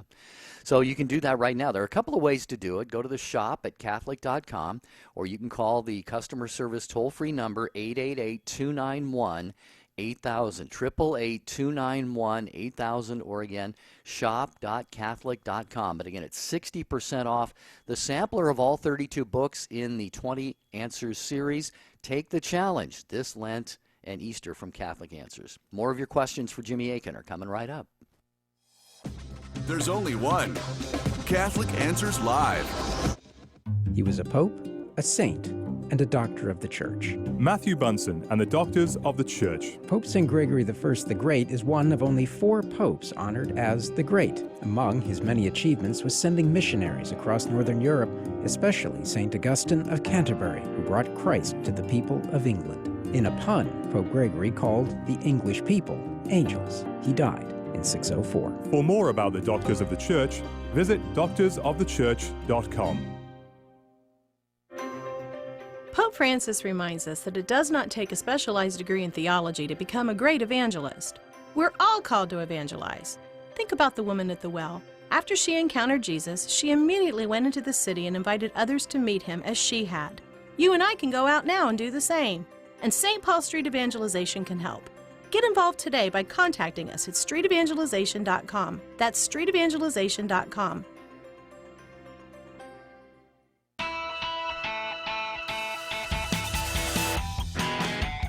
We are in the home stretch of this Tuesday Q&A Open Forum program on Catholic Answers Live. Chrissy is next in Omaha, listening on Spirit Catholic Radio. Hi, Chrissy. Welcome.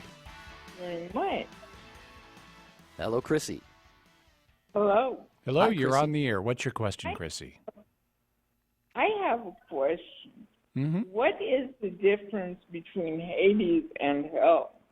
Well, sometimes there's no difference. Sometimes people use Hades and hell as meaning exactly the same thing. And in contemporary English, that's a reference to the place of the damned specifically. However, that's not always been the case. Originally, both Hades, or Hades in Greek, and hell in English didn't refer to the place of the dead specifically. They referred to the place of the damned specifically. They referred in a more general way to the place of the dead, all of the dead, whether they were saved or damned or whatever.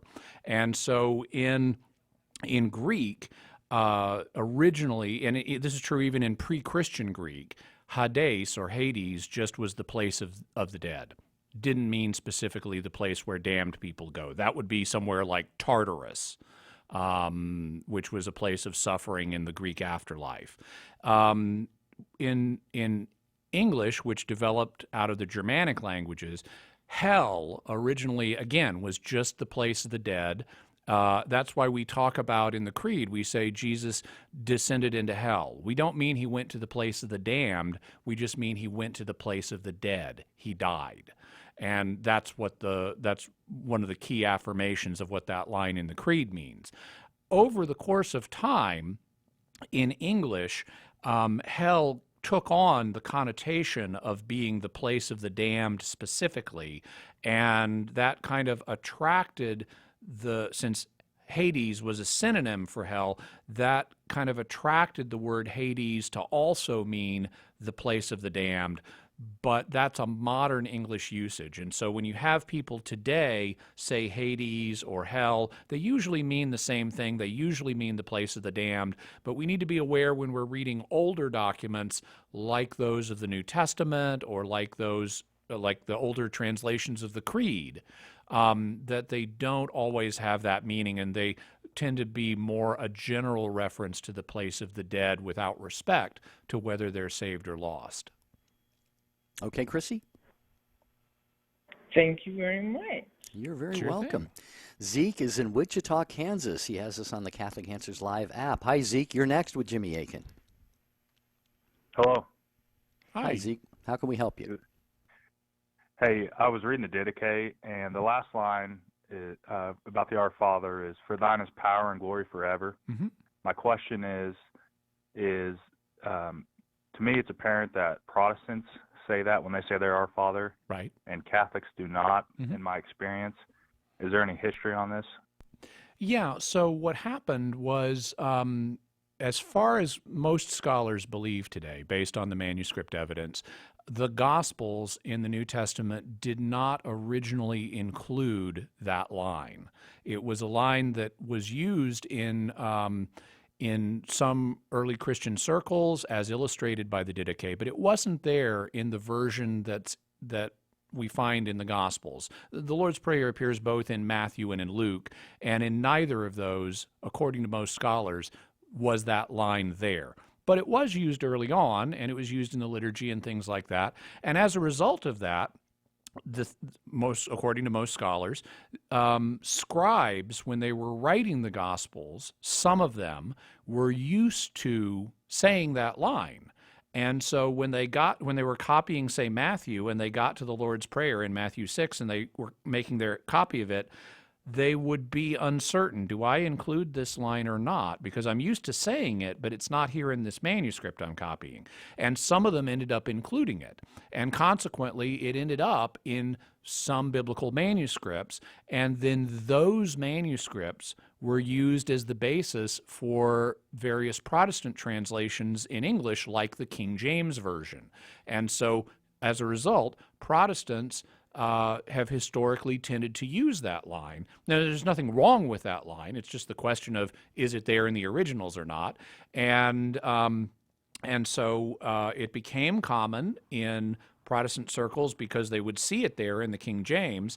But in other Bibles, and this is true even of many Protestant Bibles today, you'll only find that in a footnote with an explanation that it appears this was not in the originals. And Catholics have tended to say the original version that was in Matthew's Gospel rather than the augmented version. Okay, Zeke, thanks for the call. We're going to try to get to a couple of others if we can, at least Joe in Pennsylvania watching on YouTube Live, Catholic Answers Live. Hi, Joe. You're on with Jimmy Akin. How are you? All right. Hey, I'm great. Hope you guys are well. Thanks so much. Recently viewing the show, and I absolutely love it. I had a quick question. I'm a lifelong Catholic. I'm also a medical physician, and I do take things somewhat skeptically. Joe, just so you know, we're real close to the end of the show, so I need you to give me a question so I can give you a good answer. Okay. All right. Well, I blessed my studio with holy water, and I was getting quite angry because of the abuse of children that happened in our diocese in Pennsylvania. And I challenged and I taunted the demonic. If they're going to go after children, then why don't they pick on someone their own size? Ooh. So I was angry. I was extraordinarily angry when I did it.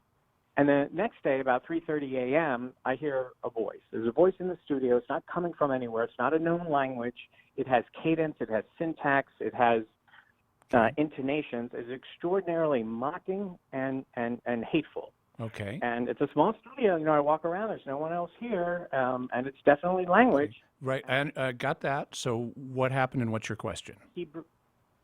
Well, my question is it ever okay to challenge evil, to rebuke evil, to challenge the demonic in the face of great evil? And this is something that is dealt with in the book of Jude. One of the things that Jude talks about is how even St. Michael, in his conflict with the devil, did not directly rebuke the devil himself. Instead, he said, "May the Lord rebuke you." And so Jude holds that up as an example to us of how we should not simply be engaging in the sort of spiritual warfare where we ourselves are taking it upon ourselves to do direct combat with demonic forces. Instead, we need to rely on God's grace and recognize that it's ultimately God who is in control, and it's ultimately Him who defeats the devil rather than us.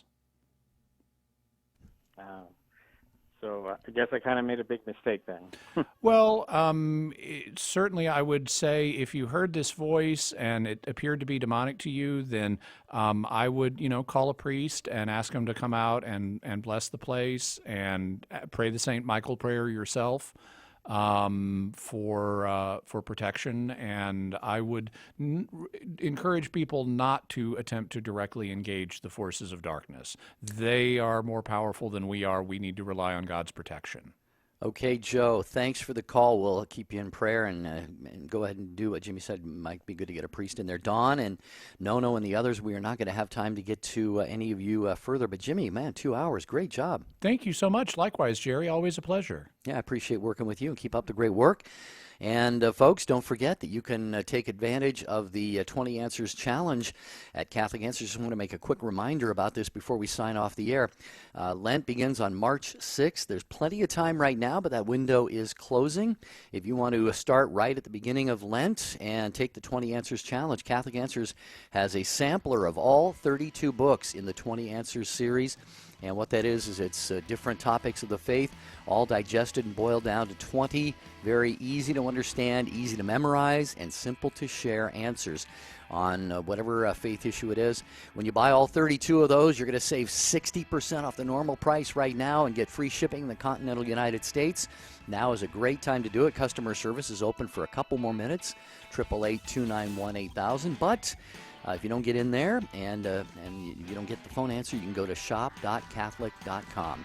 I'm Jerry Usher in for Cy Kellett. I will be back on Thursday and Friday.